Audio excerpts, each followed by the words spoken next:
Завод!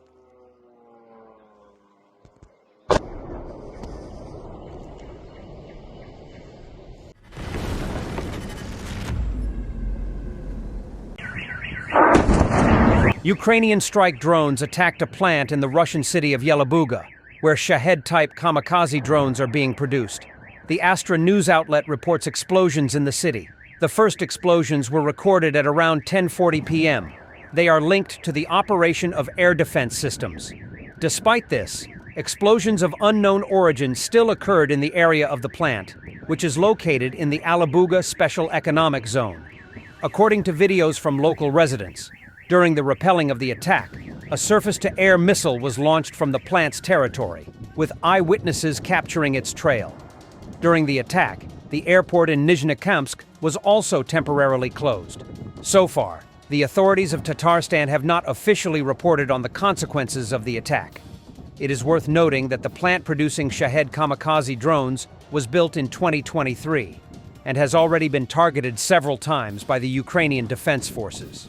In particular, on April 23, 2025, the plant was attacked by strike drones. At the time, the authorities of Tatarstan did not officially comment on the incident and remained silent about its consequences. The plant is located approximately 1,200 kilometers from Ukraine's state border, a considerable distance for most strike capabilities. Nevertheless, the attack was successfully carried out. It is worth noting that the first drone strike targeting military facilities within the Yelabuga Special Economic Zone, situated near the city of Yelabuga, occurred on the morning of April 2nd last year. At the time, photos and videos shared by eyewitnesses showed a damaged two-story building bearing the name Jiran. It is known that this is one of the buildings of the hostel built for employees of the Special Economic Zone and students of the Yelabuga Polytech Educational Center in 2022.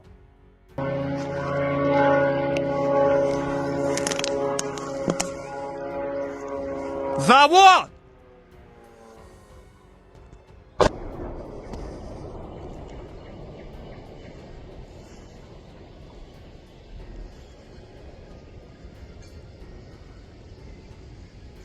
По заводу уебало!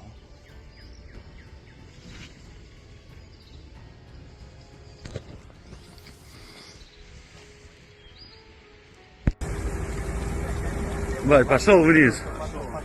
Ебать. Бля, ой, пизда. Охуеть. Ничего себе. Вот это перелет. Over 900 attack drones against Ukraine in just 3 days, plus ballistic missiles, plus cruise missiles. There is no military sense in this. Putin and his circle have no intention of ending the war.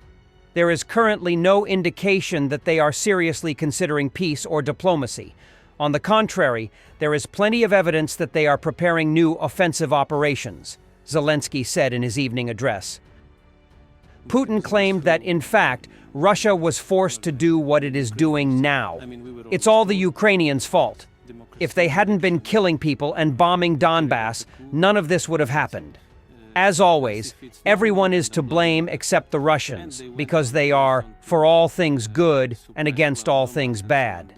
But it wasn't us who organized the coup in Ukraine, you see. I mean, we were always told democracy, elections, they carried out a coup, and that's it. As if it's normal, and a bloody one at that. And they went on to suppress, well, Donbass and so on, destroying people there from helicopters and airplanes. Just ridiculous. They forced us to do what we are doing now, but and they tried to make us responsible for this, right? And the next step, you are absolutely right. I wasn't speaking randomly when I said that one of our main concerns was this software, which means security in this area, cybersecurity. German Chancellor Friedrich Merz. There are no longer any range restrictions on weapons supplied to Ukraine, not from the British, not from the French, not from us, not from the Americans either. This means that Ukraine can now also defend itself by attacking military positions in Russia, for example. There are no longer any range restrictions for weapons delivered to Ukraine, neither from the British nor the French, nor from us, not from the Americans either.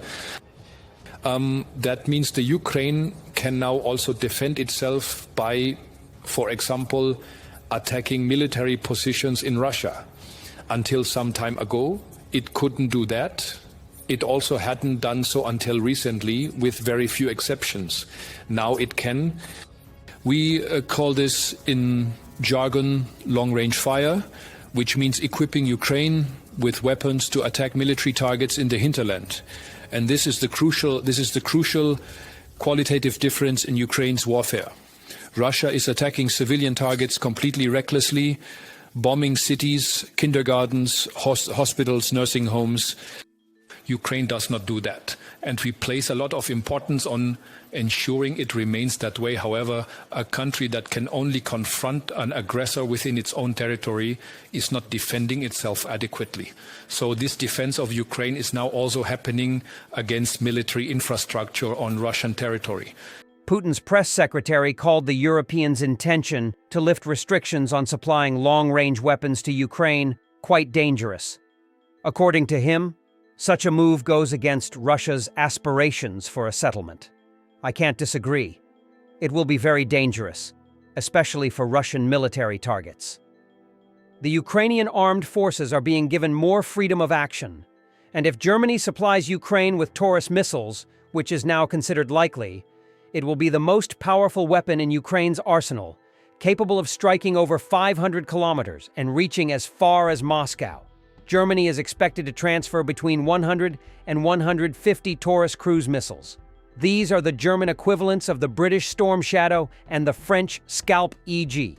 As of now, Ukraine possesses the following long-range strike capabilities: Storm Shadow, range of 250 kilometers; Ukrainian Neptune, range of 280 kilometers; ATAC-MS, range of 300 kilometers; upgraded ground-based version of the Neptune, range of up to 400 kilometers. Russia and Belarus will once again conduct joint military drills this autumn under the telling name West 2025. Every military drills has a purpose, and one of those purposes is the covert formation of offensive troop groupings. The appearance of drills is the most convenient way to redeploy and transfer forces, concentrate them in a specific direction, and form a strike group. In fact, that's exactly how it all began in 2022, stated Ukrainian Commander-in-Chief Syrsky. Just another morning when your neighbor is Russia. In the Bucha region, the engine of a Shahed drone fell right in the yard of a private house. Це о 6 ранку прилетіло таке щастя до нас по сусідству. Ось, ще димить навіть. Дерев'яний пропелер, сука, кончена путер. Шахет рванув. Метрів 50 від хати. On Sunday, May 25th, a train exploded in Russia's Belgorod region after hitting an explosive device, Belgorod Governor Vyacheslav Gladkov informs. An emergency in the Novoskolsky district. According to preliminary information, a railway train hit an explosive device planted under the tracks. As a result, an explosion occurred. There are no casualties, the publication says.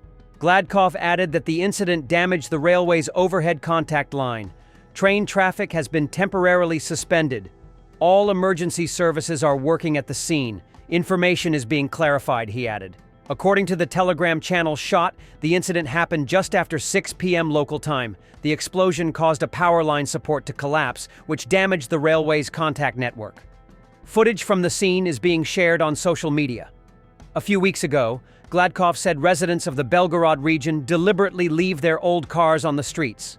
They hope drones will damage the vehicles so they can receive compensation. Relatives conversations. Our settlement is being attacked. Let's roll the car out of the garage. Maybe it will get shot at. At least we'll get money. The car is old. It can't be sold or used for anything, Gladkov shared. Chairman of the Maritime Board, Nikolai Patrushev, at today's meeting of the Presidium of the Russian Maritime Board, accused the West of escalation in the Baltic Sea. Against the background of increased NATO activity in the Baltic Sea, Westerners are actually committing acts of piracy. the latest example being the Estonian Navy's attempt, supported by Alliance Aviation, to detain a civilian Jaguar ship with Russian cargo in the Gulf of Finland. According to him, the forces of the NATO countries are training to advance on the territories from Vilnius to Odessa, while the UK seeks to gain influence in the Black Sea region.